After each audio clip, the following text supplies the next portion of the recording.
City of Stevens Point Plan Commission meeting, recorded Monday, July 27, 2020. All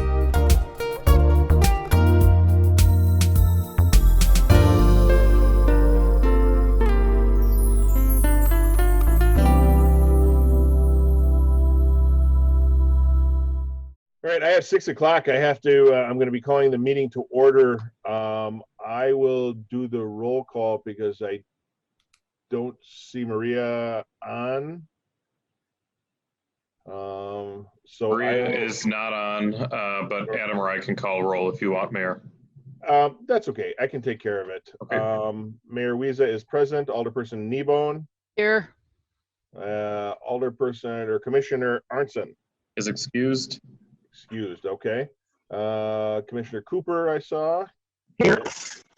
Commissioner Haynes. Is excused. And Commissioner Hoppy.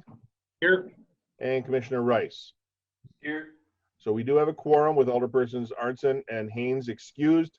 We will continue with our meeting. As a reminder, those of you who are joining us, please keep yourself on mute until you are ready to speak. It just cuts down on the feedback and it provides better audio. This meeting is being recorded, so if anybody wants to view it afterwards, it will be available on the city website. Items for discussion and consideration are the report of the July 6th meeting of the Plan Commission. Those minutes were included in your packet. Commissioners, any thoughts, comments, additions, or subtractions?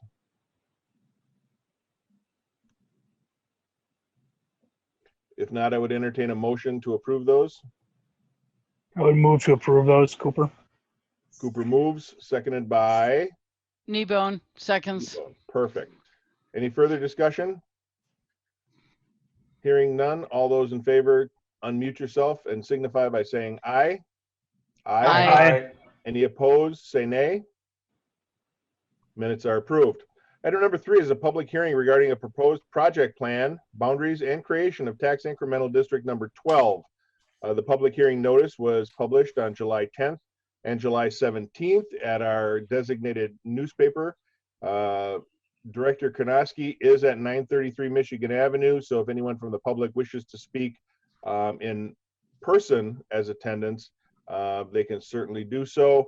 And before we open the public hearing, I'm going to turn it over to Director Karnowski to talk about the proposal for TID 12 and a small presentation, perhaps. Thank you, Mayor. I'll just do a brief overview from the city staff's perspective, and then I'll turn over to Greg Johnson, who's our consultant with Ehlers, who will do a little bit more of the deep dive. So essentially what we've been proposing within TIF number 12 is what I'll call the Church Street and South Side in the former industrial park TIF district. The TIF itself encompasses the area around Steel King, the Wellesby Avenue area, which is kind of the city's original industrial park. The general thought there would be if any of the existing tenants were to relocate or to move out or anything like that, that the city could utilize TIF to leverage some environmental remediation. We don't know if environmental concerns are there or not, but having that in place is critical for redevelopment of that area in general. It then is kind of an odd shape. It comes down utilizing a number of residential properties and then connects up with one of the trailer courts, and further goes down, picks up the old Shell gas station, the Blue Top Church Street Motel, goes up Church Street to connect with the Save-A-Lot, and picks up some various properties. It's a very odd shape, probably the weirdest shaped TIF district in the state, but we'll embrace it and go forward with it. So with that, I'll turn it over to Greg Johnson to give you a little bit of overview, but essentially what we're looking to do would be to utilize it for some redevelopment, environmental cleanup, and then of course, utilize it for some beautification, especially along the city's southern entrance along Church Street itself. So Mr. Johnson. Thank you. Good evening, everyone. I'm going to begin by just providing a copy of the map that was included in the project plan, just to provide a visual to describe the boundaries that Ryan just provided an overview.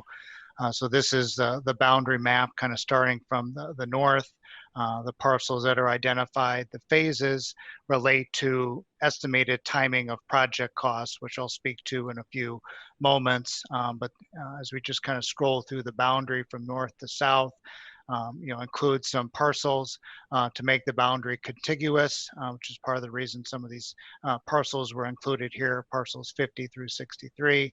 And then we get to kind of the southern end of the TID and some of the other areas that were targeted for redevelopment opportunities within the city. In terms of just an overview of the project plan and the district, and then I'll go through some of the exhibits that go through this in a little more detail. The city's identified approximately 11.5 million of project costs, which consists of some core infrastructure, some other intersection improvements and allowances for development incentives and environmental remediation costs, as well as some financing costs related to funding those particular improvements. The initial increment value that's been projected based on phase development within the district is estimated to generate about 19.25 million of increment value over the 27-year life of the district. It's estimated that about 6.8 million of the approximate 11 million of project costs can be supported if that 19 million of increment value is generated. To the extent that additional increment value occurs above what's projected in the plan, there's other project costs that could be undertaken if the cash flow can support those particular costs. So at this time, the plan includes some additional costs, but the increment value is only projected to cover a portion of them. This is a district that's called a rehabilitation district. It has a maximum life of 27 years. At this point in time, it's expected that the district would remain open over its full 27 years to pay for all of the eligible project costs. So to speak to some of those project costs in a little more detail, here on page 23 of the project plan, we've included a detailed listing of the project costs and phasing as it's estimated now to construct these improvements. So it's divided up into 5 phases with estimated years as far as when those improvements are anticipated to occur. This is really an illustration. If increment value occurs quicker than what's projected, costs that are in different phases can be accelerated, or phases can be modified or slowed down if increment value is lagging. And project costs are identified in phases, can be moved from one phase to another. So the phasing represents kind of the prioritization and the estimated construction of improvements, but the plan gives the city flexibility to adjust that phasing based on development and circumstances over the life of the district. So you'll see there's some roadway improvements, utility reconstruction, some street reconstruction identified, infrastructure improvements, environmental remediation, and then there's also the flexibility to provide development incentives as well. So all project costs in a TIN project plan require separate authorization by the Common Council. Any development incentive requires the execution of a development agreement. So the TID project plan makes the cost TID eligible in terms of the extent to what projects the city decides to implement. All of that requires future authorization. So the plan is not in a formal budget or an appropriation of funds. It puts the tool in place to allow TIF increment to pay for these projects if the increment is sufficient. I mentioned in the summary the development assumptions that have been prepared kind of based on the phasing. So this is the estimated increment value generated over the life of the district by phase. Again, it's a little over 19 million of new value that could be generated within the district. As you can see, we're not showing any increment value occurring for several years. That's really just to be conservative and to certainly give time for development opportunities to materialize. So deliberately trying to be conservative in terms of forecasting that increment value going forward. So all of this new value, that if that is generated, that's called the increment value. That is which that the tax increment collects taxes to help pay for proposed improvements. So just to quickly recap how a TIF district works, all these parcels proposed to be included within the district presently have a taxable value. That existing value is referred to the base value. All the taxing jurisdictions will continue to collect their share of taxes on the base value based on their proportional share of the tax bill. So none of the existing tax revenue that's collected, all that will be distributed to the city and the other taxing jurisdictions. If that existing base value appreciates, or more likely if there's new value constructed within the district due to development or redevelopment occurring, that value that's generated above the base is the increment value. That is what is retained by the TIF district to pay for the eligible project expenses. So the city retains its share of tax revenue as well as the other taxing jurisdictions share, the school district, the technical college, and the county. And so all that tax revenue is retained to help pay for eligible project expenses. And so over the 27-year life of the district, if that 19.2 million of new increment value is generated based on the city's current tax rate for the TIF district, that would generate about $7,318,000 of tax revenue. That's the cash flow that the city can work with to help pay for project expenses. So to illustrate a cash flow model to show what project costs could be supported, as you can see, the main revenue source to the district here on page 29 of the project plan is the tax increments that come into the district. And then we show financings illustrated for some of the infrastructure improvements. Showed a tax exempt financing in 2027, a taxable financing in 2031, and then we show development incentives at about just under 2.6 million paid out from increment generated from projects as a development incentive. And then we have an allowance for administrative costs that the city can recoup some of its annual reporting costs to the Department of Revenue, audit expenses, and things of that nature. So just shows, again, the level of project costs that could be supported. Again, just to reiterate, we're projecting that the cash flow can support 6.8 million of project costs. There's a little over 11 million included in the plan. To the extent that there's additional increment, those additional project costs can be supported by the district since they are identified as eligible project costs. As we always like to remind, anytime a TIF district is proposed to be created, really the key to successful TIF management is to pacing the level of expenditures and investment in the district with development. So certainly the city can undertake any of these project costs and they can be TID eligible expenses. If for some reason those costs would be incurred prior to the increment value being generated, they're still TID eligible expenses. The city would need to pay for those initially through other means, and that can reimburse itself through those costs. But generally our recommendation is to try to pace that level of investment as increments generated. So since we weren't showing construction beginning until about 2025, that's why we're showing project costs really not beginning until 2027. So to summarize, again, really the objectives of the district are really to put this TIF district in place as a tool to capture future tax increment value and use that tax revenue on that value to help pay for some of the core infrastructure within the district that's been identified in the plan. Include some allowances for development incentives if those are deemed appropriate at a later date, and cover some environmental remediation costs if those conditions are present as well. So again, the TIF district puts the tool in place to allow tax incremental financing to cover these costs.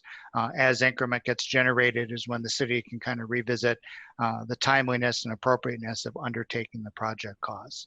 So in terms of the process where we're at this evening, there was an initial meeting that was already held by the Joint Review Board, which is the 5-member panel that consists of city representative or representative from each of the other taxing jurisdictions and a public member.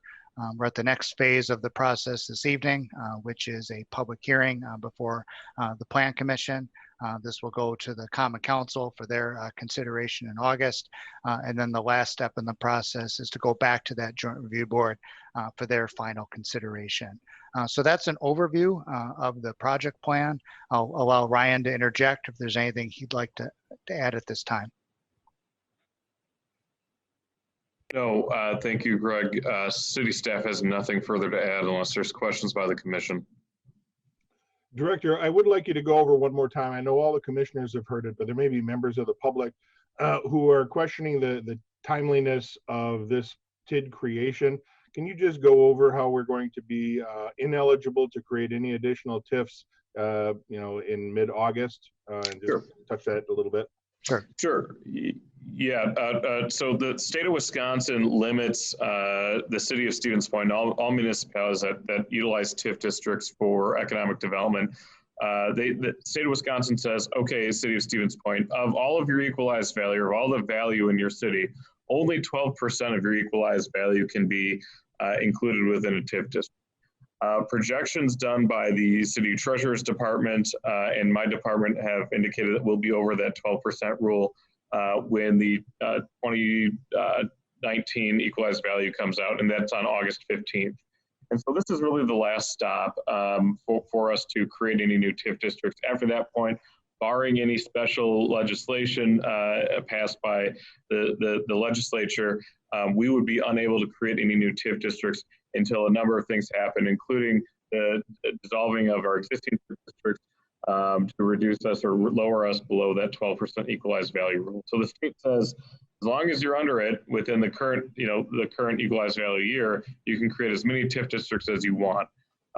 Typically, we wouldn't create a new TIF district unless we had a project lined up, but because this is our last stop and we won't be eligible to create a new TIF district for at least 15 years, if not 18, depending on how the new increments generated. We wanted to make sure that we were setting ourselves up for long-term economic success by implementing these TIF districts. TIF 11 and TIF 13, which we reviewed earlier this month, the resolutions that this body passed on to the city council both passed, and then with this being the kind of that final TIF number 12, well, this will go to council early next month. Once that hopefully passes, it'll go to final review by the Joint Review Board, which, remember, is all the taxing jurisdictions. They have the final say on whether or not these TIF districts are ultimately created. So that's why we are pushing to get these final three done and over with, because once this is done and once we hit August 15th, we will no longer be eligible to create a TIF district until we drop below that 12% equalized value. Thank you, Director. And that's the point that I was getting at, is that we don't have any projects in the wings in this case, but we are kind of trying to predict where our biggest need is going to be for redevelopment, and presenting those to you before the time runs out, I guess. So with that, any clarifying questions from the commissioners before I open the public hearing?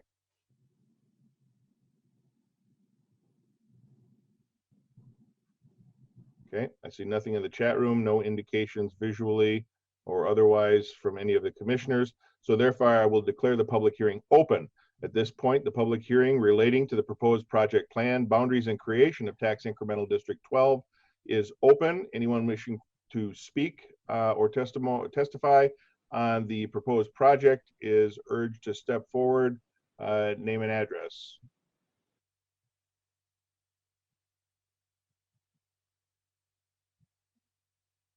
Public hearing remains open. I'm going a little extra slow because I want to make sure that anybody who wants to speak has the opportunity. Sometimes these virtual meetings can be a little bit confusing and technologically not cooperative.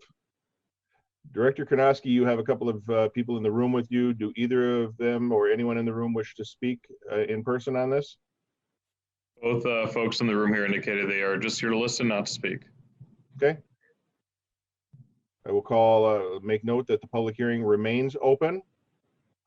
I'm seeing no indications from anyone present or in the chat room wishing to speak. And for the third time, the public hearing remains open.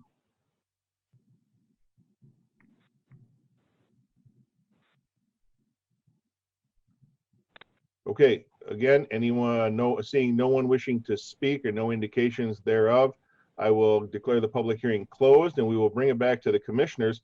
Commissioners, item number 4 is consideration of possible action on the resolution designating the proposed boundaries and approving the project plan for Tax Incremental District number 12. What are your wishes? I would Commissioner Hoppy, I would move approval as staff recommended. Thank you. Do we have a second? Cooper, I'll second it. Seconded by Commissioner Cooper. Thank you. Any discussion there? Comments from the public? Oh, Mayor, I have a quick Alder comment. Kneebone, go ahead. I just wanted to say, I know there's a lot of discussion about whether we should do these or not. This is just another tool in the city's toolbox. Just because we have a district doesn't mean we have to spend money in there. I think this is really smart on the behalf of the Community Development Department. It's really smart to get us ready to move to infinity and beyond. I just watched Toy Story last night. So thank you, Community Development Department, for all your work, and the Ehlers as well. Thank you too. Thank you. I appreciate that. That is exactly correct, Alderperson. We're planning for the city's future as always. Okay, seeing no one else wishing to speak, I will call the vote. All those in favor of approving the resolution designating the proposed boundaries for and project plan for Tax Incremental District 12 signify by saying aye. Aye. Are there any opposed? Hearing none, that resolution is approved. It will move on to the Common Council and then the Joint Review Board. Seeing as our agenda is now exhausted, we will stand adjourned at 6:21. Thank you all very much for attending.